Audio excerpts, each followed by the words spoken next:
Thank you everyone for joining us today for our December webinar on how to maximize your charitable giving in retirement. My name is Derek Hensley. I'm a wealth advisor at Sound Stewardship, a fee-only financial planning firm in Overland Park, Kansas.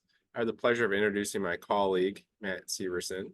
Matt is the founding partner of Sound Stewardship, chartered advisor in philanthropy, and an avid Iowa Hawkeyes fan. Go So Hawks. that's right, go Hawks. So we're going to have a lot of fun today. We'll have some Yes. time at the end of our webinar here for some questions, but as questions come up, feel free to ask those through the Q&A option there at the bottom of your screen. And so, Matt, thank you so much for taking some time out of your busy year in for a fun discussion on charitable giving in retirement. Yeah, no problem, Derek. Appreciate you helping me facilitate the webinar today. I mean, your end at Sound Stewardship is all about giving and making an impact on the charities we care about and the people we love. So very fun as a chartered advisor in philanthropy to be talking about a charitable strategy that you might think is a new thing for you, but it's been around for a while. In fact, Derek, I put a little Easter egg in here about the year you were hired by Sound Stewardship, which is 2015. So stay tuned for that. Okay.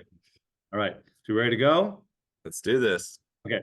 So if you're on the call and you're in your 70s or older and have an IRA, or know somebody or helping somebody who's in their 70s or older, you're in the right spot. If you're in your 60s and getting closer to that age, that decade with an IRA, you're still in the right spot. You're just going to be well informed before you get into your 70s. So what we're talking about today are QCDs, which stands for Qualified Charitable Distributions.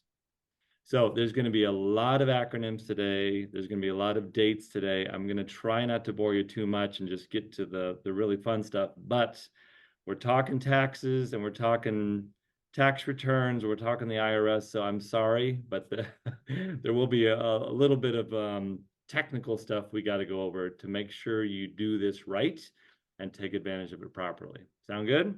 Sounds great. All right. So what we're going to start with is an RMD. Why do we have required minimum distributions from our retirement accounts? Well, the short answer is the IRS, they're tired of waiting for your tax dollars. You've been contributing to retirement plans for decades and haven't paid a dime of tax on those balances yet. Okay. In fact, for most of you, when you put the dollars into your 401k or into your IRA each year, you actually created a tax deduction as well. So not only did you get a tax deduction on the front end, you haven't paid any tax on that growing balance for decades. And the IRS they're ready. They're ready for you to take taxable withdrawals from various types of accounts, IRAs, SEP IRAs, simple IRAs, 401ks, 403bs, things that have been connected with your employer or you've been doing personally for years. They're ready for you to take those withdrawals, whether you need it or not, once you reach your 70s. Okay. So that's an RMD. Okay. Now, one thing that's notably not on this list is Roth IRA or Roth 401k or Roth 403b. If you have an account with a Roth in front of it, those are exempt from required minimum distributions based on your age. They might need distributions for other reasons, but not based on your age and if it's your account. Okay. So just a little bit of backdrop here. There's been a lot of changes in the year you have to start taking your required minimum distribution. So for most of my career, I jumped in the year 2000, just after the tech bubble burst in 2000 is when I jumped into the business. So for most of my career, age 70 and a half was the year that started the required minimum distribution process. So technically it was April 1st, following the year you turned 70 and a half, is when you had to start taking taxable distributions from your retirement plans. Well, there was a recent act that was triggered in 2022 that moved that up to age 72. And then within that act, it said, okay, and then in 2023, we're going to make it 73. And even embedded in there, it said, okay, if you're born January 1st, 1960 or later, you don't have to take them out till you're 75. Okay, So that's actually the year 2035 is when those born in 1960 or later are going to have to start taking money out of their IRAs. So why did this age move? It's all about how the sausage is made in Congress. These are accommodations and negotiations and offset for other tax bills that allowed us taxpayers to delay a little bit longer when we have to start taking required minimum distributions and be taxed upon them. Does that make sense, Derek? Oh yeah. Yep. Okay. And but there's a fun, there's only a couple different ways that money can come out of your IRA tax-free, just a few. One is by if you, regardless of your age, if you bequeath it or put a charity in as a beneficiary on an IRA, there's no taxation to pay on a distribution to an IRA upon death. And the second one came out in 2006. Or forgive me. The second one is investment advisory fees that appropriately get pulled from your IRA for you to get help with your investment needs. So those are the two things: charitable distributions and investment advisory fees. However, in 2006, the Pension Protection Act gave us a brand new charitable nugget to use, which is called the Qualified Charitable Distribution. We're going to call it QCDs for short. And that was a 1-year thing where it said, okay, for this 1 year, you can send money directly from your IRA to qualified charities, 501c3 organizations, and there's no tax to pay on that distribution. This is a crazy thing that came out and flew under the radar unless you're involved with charitable planning with clients all the time. Most people didn't even know what was going on. In fact, you on the call might not realize the rule we're talking about has been around since 2006. It was a temporary tax break that was renewed annually by Congress. You might recall, like in the last 2 weeks of December of each year, Congress would finally get together and have to pass all this stuff. And okay, yep, we're going to renew the qualified charitable distribution again. And it was just this circus every time. So we'd have like 2 weeks to get this thing taken care of. But for all of our retirees that were 7.5 or older, we jumped on it as much as we'd even wait until the announcement came in. Boom, we jump on it and do the paperwork and get it done. Now, here's where Derek comes in. When Derek joined us in 2015, that's when the PATH Act came up. And that was Protecting Americans from Tax Hikes. Isn't that a fun little name? Yeah. So here they made it permanent. So, okay, we're going to stop monkeying around with doing an annual renewal of this. We're just going to make it permanent. And they pegged it for IRA owners age 7.5 or older. So that's been that way. You'll see it's been that way moving forward. Okay. So that's kind of the background for where qualified distributions came from. Now I'm going to get into, okay, how do you do this properly? So I'm going to give you about 5 basic steps, and there are nuances within the steps. So I need to tell you, make sure you're talking with your financial advisor and or the financial institution that you trust to get these done properly. We do want these done so they're an enjoyable way of giving, not a nightmare. Okay. So first of all, you got to confirm this is only possible from a traditional or rollover IRA, and you must be a day older than 7.5 to be able to pull this off. Okay. Just in case that's confusing, a couple slides ago, Derek, what was the age I said in 2023? What's the age now for RMDs that you have to start doing that? So so 7.5 is the QCD age, RMDs 73. Yep. And so Perfect. it's changed on us some. That's right. So QCDs retain that 7.5-year-old age, even though you don't have to spit money out of the IRA until you're 73. Okay, that's an important consideration. So if you're on the call and you're 72 and you're thinking, oh shoot, it went to 73, now I can't do this. Nope, never fear. It's 7.5 years old. 7.5 years old. Okay. But the other thing we want to make sure isn't a gotcha for you is that this does not apply to 401ks, 403bs, the inherited IRA you just got from your mother, father, grandmother. Okay. It does not apply to those non-qualified annuities. It's only traditional IRAs and rollover IRAs. The asterisk here is, yes, you can do it from a Roth IRA, but Derek, how are Roth IRA distributions taxed when taken out? Yeah, Roth IRAs, they're already tax-free on the distribution side. So Already tax-free. yeah, So the reason we're picking on traditional IRAs or rollover IRAs is because those are pre-tax dollars that you never paid tax on yet until you start distributing them to yourself based on RMDs, okay, or whenever you needed to start taking them. So your financial advisor should clearly be able to confirm with you, yep, you're a candidate for this, right? Easy peasy. The next thing is you got to make sure the charity you have in mind is a 501c3 on the other end, okay? Normally this is confirmed by they can receive tax-deductible contributions, okay? Now, the quirky little thing is these QCDs will not be tax-deductible to you. You might be thinking, what? Uh, I've given for decades and it's always been a tax deduction. Why is this helpful if it's not tax deductible? Remember, this is a tax-free transfer from an IRA to the charity directly. It completely avoids taxation whatsoever. Okay. We'll talk about how it shows up on the tax return, but it completely bypasses taxation 100%.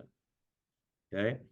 Now, the other little nuance just to point out why this is so important for retirees is as we tune in today, if you're a married couple over 65, the standard deduction you get just for completing the tax return is $30,700. So a married couple living in an apartment that doesn't give a dime to any charity, they're the most selfish people on earth. They get $30,700 just for showing up. The wonderful married couple that owns a home and gives $20,000 away to charity each year. So you couple their $10,000 state and local tax cap of 10 grand plus the 20,000 they're giving, $30,000 in typical itemized deductions. It still falls short of the standard deduction you get just for showing up. Okay. So 90% of Americans these days are not itemizing anymore. That's a big shift over the past 10 years that I think you're getting used to now, but this QCD business really points out that, hey, enjoy the big fat standard deduction that the IRS is giving you now and turn these taxable IRA distributions that you have to do into tax-free transfers to charity. See the difference? So you're getting both and big fat deduction and avoidance of tax on IRA transfers to charities that you care about. It's the best of all worlds. So you might be thinking, great, how much can I do? Well, you can do as little as $100 anytime you want, but 100,000 per year is the maximum. Okay, per IRA owner, not per household, per IRA owner. Okay, now your IRA has to be worth 100,000 or more to be able to do that. But the point is, whatever's in the bucket, you can do at least 100, but no more than 100,000 per year. And here's the really cool thing: the required minimum distribution that's going to be foisted upon you now at age 73 is going to be a number. It starts out at about 4% of the IRA balance. If you have $1 million in your IRA, approximately $40,000 is going to have to get kicked out of your IRA one way or another when you turn 73. But the QCD counts toward that RMD. So if let's say you were giving 20,000 per year, not 40,000. Okay, that's fine. You can give the 20,000 that you're normally giving to charity, and then the other 20,000 you can take out as a taxable distribution. But the combination of the two satisfy the overall RMD. So it's a little bit of a whiplash, but once clients become eligible based on age 7.5 to do this, and they've been giving to charities throughout their lifetime, we have them flip from checkbook writing or appreciated stock transfers to their donor advised fund. Those are well-worn paths. Keep doing those if you're under 7.5.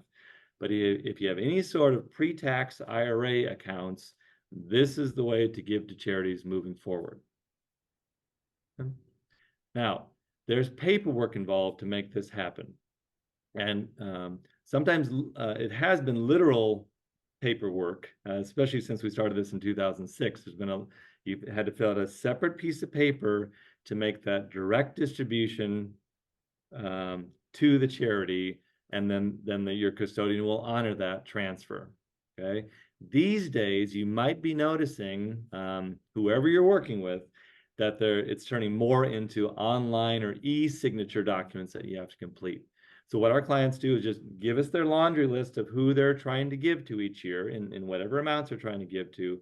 And then we tee up an electronic piece of paper, email it to them, and they click, click, click, click, click, sign to allow that to take place. Now, the other way you can do it, but I want you to be really careful with this, is some custodians allow you to have a checkbook for your IRA. Just like your normal bank checkbook, they'll give you a checkbook for your IRA. But be careful when you write that check to the charity. I mean, you can do a QCD from the IRA checkbook. You can even drop it in the plate on Sunday at church. But until that church cashes that check, it doesn't count as coming from your IRA in that year, or whatever year they cash it is the year that it counts toward your RMD. Okay, so be really careful with the check writing. Even though it's possible, be careful with that. If we process paperwork and send it directly from the custodian to the charity, no check involved, then it counts immediately on its way out the door. Does that make sense?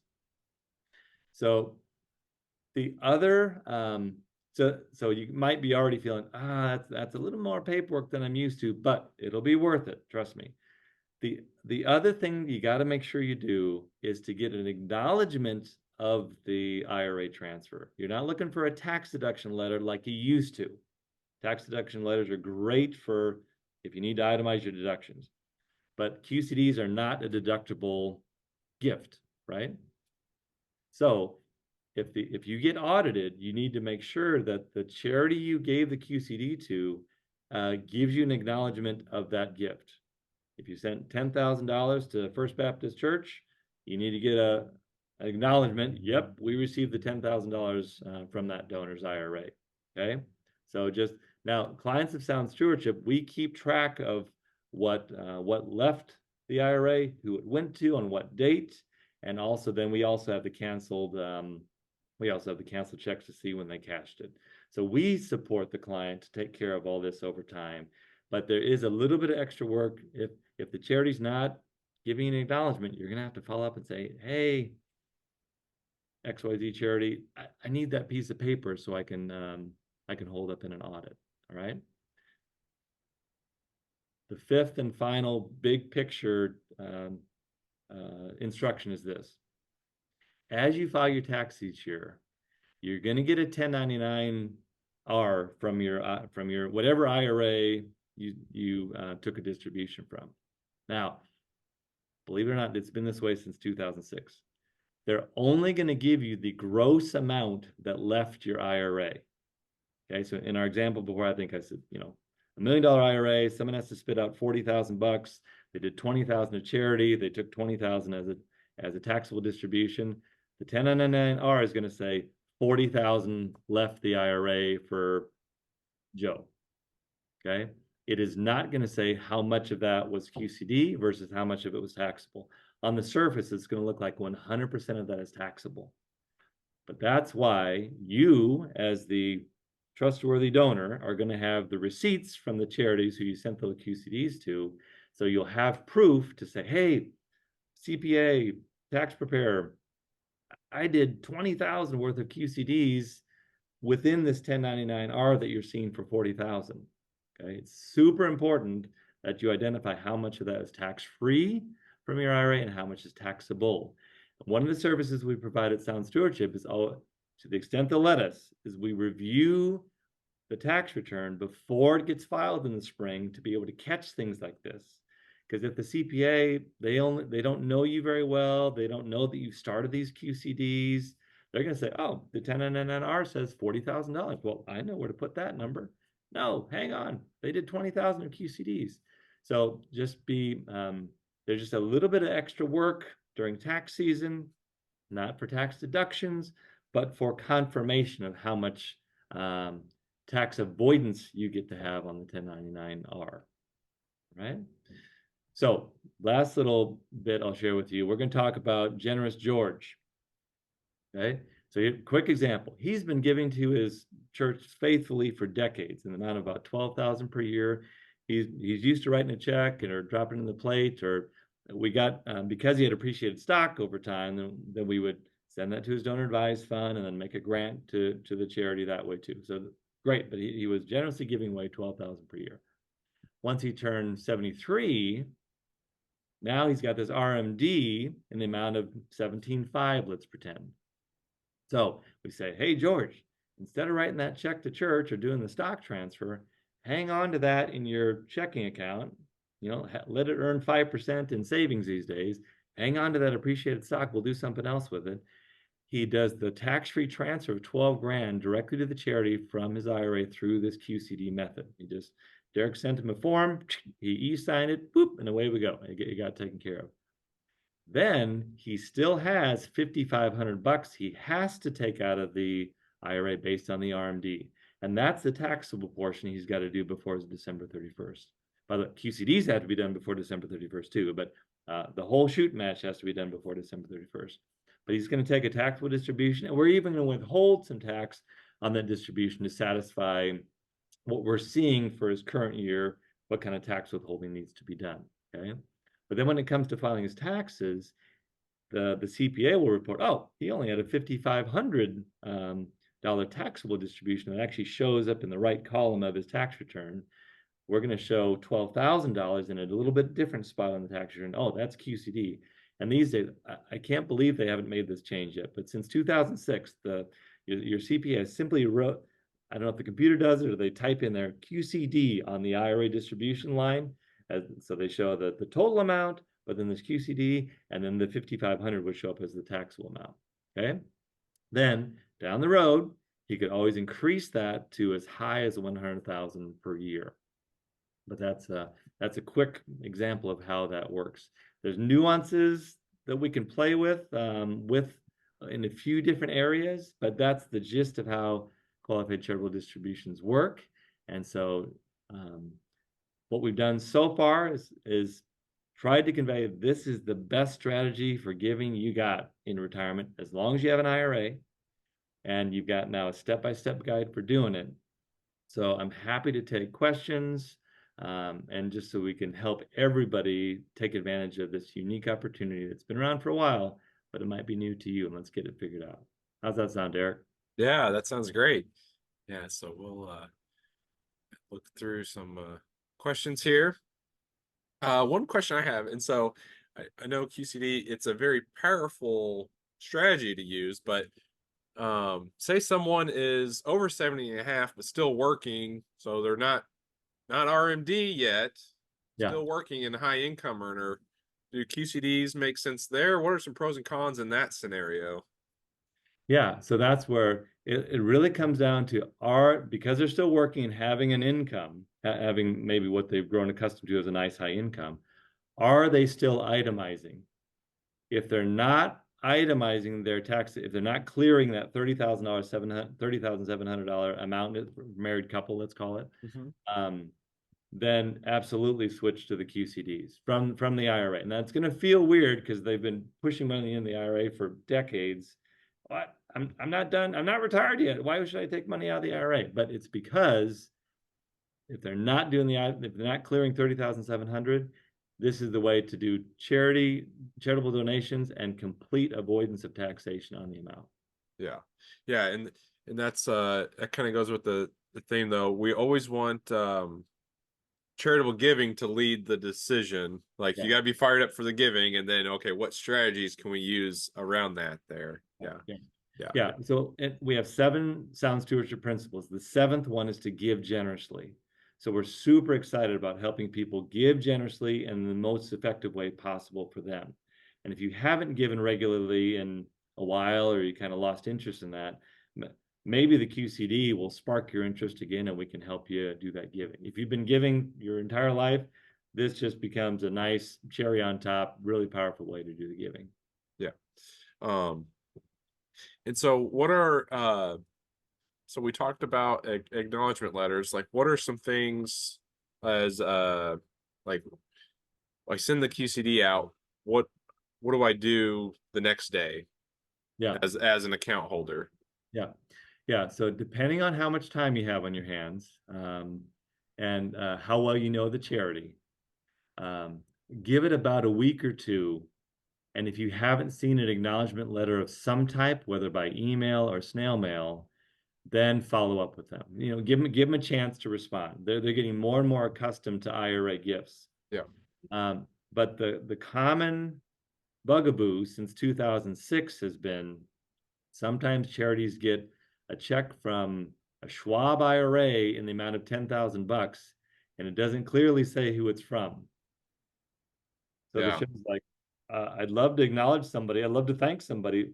Uh, I don't know who that is in the Schwab universe of who gave that money to me. So as we're processing the paperwork, to be super proactive, you can call that charity same day or next day and say, "Hey, Sally at the charity, um, this is coming from me.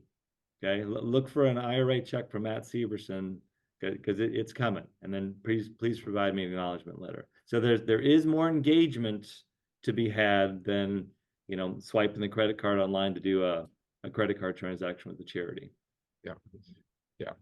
And yeah, and there are ways like with the charitable checkbook, like say it's a grandparent and they're wanting to get their family involved. How could the charitable checkbook, still using QCDs, but how do you get your family involved in some of that year-end giving that some like to do?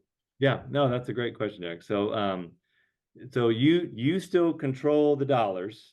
It's your IRA, but now we've armed you with this IRA checkbook, and so as long as you know the target you're trying to meet for the year, then you can work with your family at various generations and say you can give. I just did this with my children, just as a quick example. I gave them $600 a piece that they could give away. It was around Giving Tuesday. It didn't have to be on Tuesday, but it was around Giving Tuesday this year. And so each one of them got to do that. Now, that was mom and dad's charitable dollars, don't get me wrong, but they were given the opportunity to give that away to things that they cared about. Okay. And so the same thing can happen for grandparents with adult children or grandchildren is, hey, you can be overt, you can be discreet about it, but I'm trying to give away an amount of money from my IRA. Who would you like to give to along with me? And then grandma and grandpa still write the check to the charity, but that was maybe in honor of little grandson Billy, or because for something he cared about, or it could be in honor of an adult child or things like that. So you still control the dollars, you have the RMD to achieve, but and now you got the checkbook to do giving with. Yeah. One question around it can either be the charitable checkbook or handling it directly from the custodian where they're mailing a check. But there are either capital campaigns or different kind of giving initiatives. Yeah. Are you able to designate the QCD dollars for that, or is it always where it's needed most? No, with QCD dollars, it's your money that you could take a taxable distribution and give to a capital campaign all day long and designate that all day long. So from the IRA, you can say, here it comes, and I want that to go toward the capital campaign. Those are your dollars that are in your control, so you can designate where that goes. In fact, I don't want to get too technical on the call today, but there are opportunities to designate a donor advised fund for one charity to receive your QCD in that particular year, and it qualifies as a QCD transfer as long as that donor advised fund is designated for only one charity. And then you can kick out grants to that charity over time. So if you're trying to build up dollars for a capital campaign, then you have this little collection point using donor advised fund technology to receive it, and then you can give it to charities over time. So I want to be super careful that not every donor advised fund custodian will allow for that, but it has to be designated for one and only charity, and it cannot change. So there's some extra paperwork to do for that. But that's when we get into some more advanced strategies. Like if someone's trying to do 100,000 per year, and they don't want to dump it on the charity all at once, that's a way to kind of squirrel it away for the charity, but then dole it out over time based on needs that exist. Is that making sense? Yeah, yeah, that's helpful. Thank you. Looks like there's a question here. Let's see. I think they're wanting to ask the question. It hasn't come through a type, so I'm gonna we'll bring him on to ask the question. Okay, Matt? Yeah, sure. All righty. Let's see. It looks like. Can you hear me? Hey, Glenda. Hey, sorry about that. I didn't see an option to type the question, but real briefly, real quick.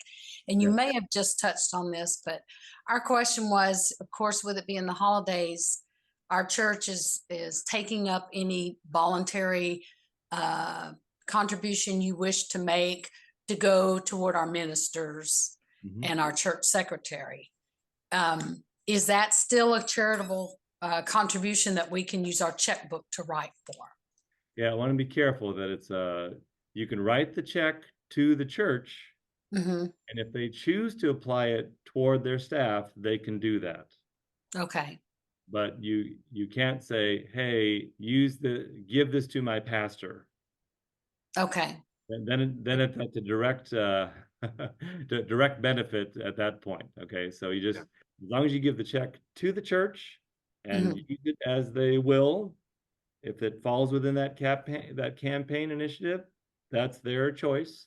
But you just gave them the check to cash and use as a donation. Okay. Okay. And as long as they cash it immediately, then there's no problem with, this year versus next year or anything. Correct. Yeah. And that's the thing to really be careful of, Glenda, is when you're writing checks in December. Yeah. You got to make sure that the church or the charity cashes it in the current year, especially if it's going to satisfy your RMD requirement. Okay. If Gotcha. if someone's gone past their RMD amount and they're giving above and beyond it, okay, well, it doesn't matter if they cash it in December or January. That's okay. Okay. But yeah. But in the old days, when you're writing out of your bank account and putting it in the offering plate, as long as that was dated, December 31st at the New Year's Eve service or whatever, that counted as, okay, you made the contribution in the current year, coming from your bank account. Not with IRA distributions. It has to be cashed in the year that you were trying to satisfy the RMD. Do you see the difference? Yes, sir. Yes. Okay. Yeah. Makes sense. Okay. Glenda, Yes. thanks so much for chiming in and Oh, sure. call today. Hope that was helpful. Yeah. Yes, very good much question. so. Great presentation, Thanks. guys. Thank you. All righty. Well, thank you, Matt, for all that helpful information, especially as we're, at year end. Charitable giving is always it tends to be the highest month of giving, and so it's good to have that on the radar. And we appreciate your expertise in this area there. And so we'll be sending a follow-up email. It'll have the recording and whatnot. So stay tuned for that. And then we're also going to have our webinar next month. It's on January 18th at 12 p.m. And that's going to be navigating travel with financial confidence. And so that'll be Karen Harrison. She is a travel agent. And then I'll also be hosting her on that. And so stay tuned for emails to get signed up for that webinar. But we're excited as, get something on the board for travel plans for 2024, get that done early in the year, and should be a good conversation there. So get your QCDs done in December, and then get your travel plans going in January. Exactly. And so that's a great system. That's great. Awesome. Well, thank you guys for tuning in today. We appreciate it, and we'll be following up with you here shortly. Take care. Good job, Derek. Thank you. Thanks. You too, Matt. Good job.